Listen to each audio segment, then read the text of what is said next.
We stand in the presence of an awakened nation. Plainly, it is a new age. The bad news and the good news, the defeats and the victories, the changing fortunes of war. We're going to maintain the military bases necessary for the complete protection of our interests and of world peace.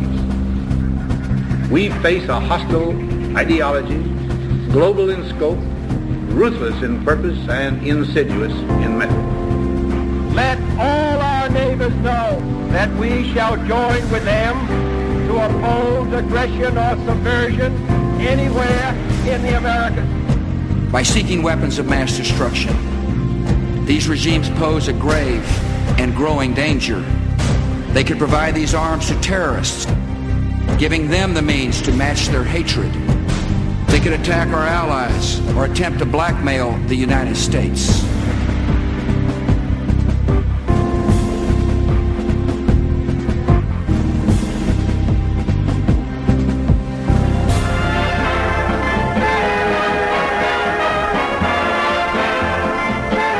Hollywood and Washington have always seemed to me, since I've spent a good deal of time in both politics and movies, there's a symbiotic relationship. They both deal with illusions, and reality doesn't often play much of a part in fictional narratives, which is, after all, what we do in a movie on the screen and what we do with a candidate in politics, and they belong together.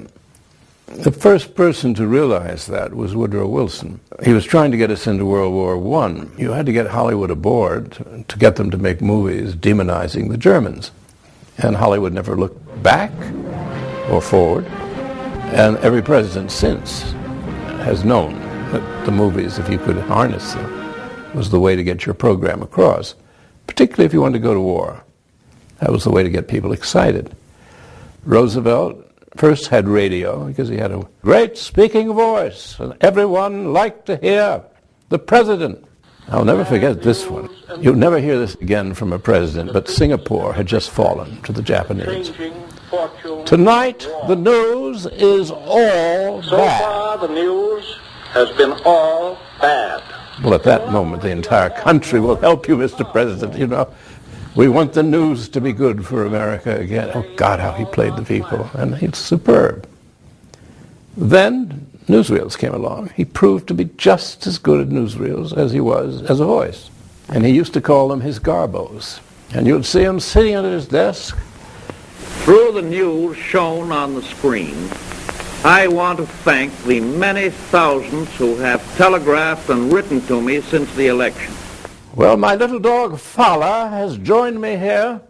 You can see him sitting in the corner. He'll join us in a minute. And he had the little dog. He had his grandchildren. He had Eleanor. I mean, it was just glorious stuff. To all of you, I say, we can now march forward, all of us together. And he got the New Deal through, built up the fleet and the Air Force that defeated the Germans and the Japanese. He's our first emperor. And he did it through radio, and he did it through newsreels in those days, which would be like television now.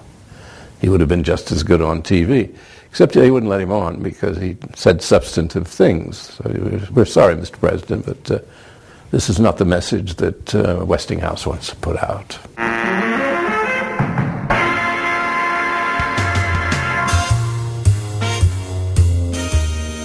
The difference between Roosevelt and Truman, his successor, is enormous.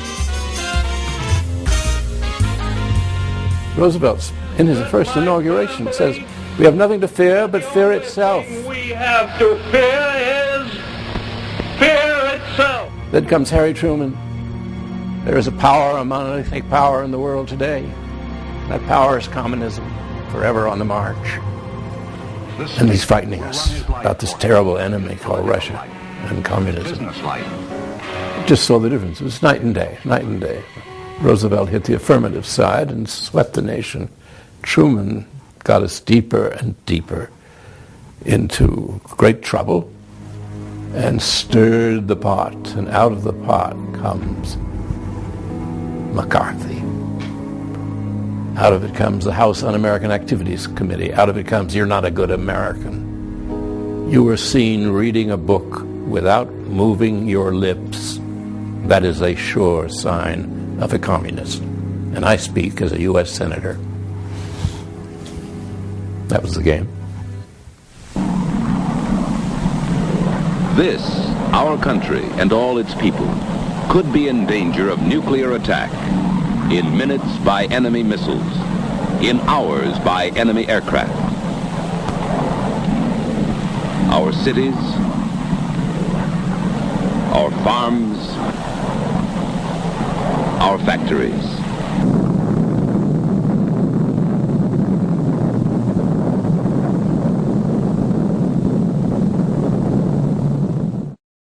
Well, I think I saw through the myths of the Cold War almost from the beginning. I was a Washington political kid from a political family. The joker in the deck was Roosevelt's death.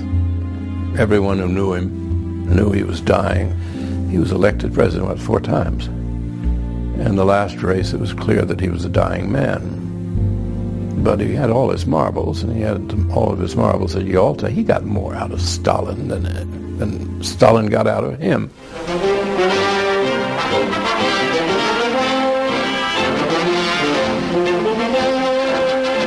Hoping to solve intricate problems of war and peace, President Roosevelt reaches the Yalta meeting. Roosevelt, the master politician, had made an alliance with Stalin.